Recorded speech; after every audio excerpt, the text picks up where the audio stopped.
PSL এর এবারের আসরের অভিষেকটা খুব একটা রঙিন হয়নি সাকিবের।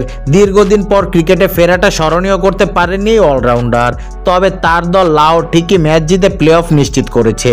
ম্যাচ শেষে সাকিবকে প্রশংসায় বাসিয়েছে লাহোরের মালিক সামিন রানা। পিএসএল এর এবারের আসরে হঠাৎ করেই দল পান সাকিব।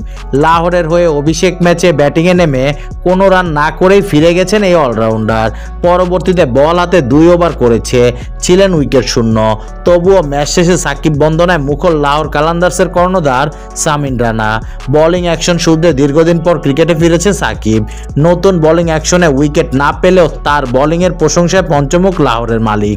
জানালেন মাঠে সাকিবের উপস্থিতিতে আত্মবিশ্বাস পেয়েছে লাহোরের খেলোয়াড়রা।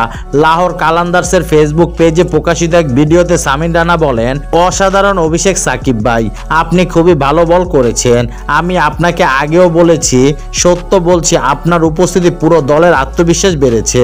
সেটা আপনি মাঠে ছিলেন বলেই সম্ভব হয়েছে।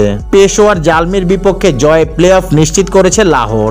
এলিমিনেটরে আগামী 22 মে করাচি কিংসের বিপক্ষে খেলবে সাকিবের লাহোর। লাহোরের গাদ্দাফি স্টেডিয়ামে অনুষ্ঠিত হবে ম্যাচটি।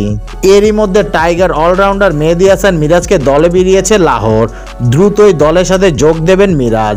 এর আগে পিএসএল এ স্থগিত হওয়ার পূর্বে দলটির হয়ে খেলেছিলেন রিশাদ হোসেনও।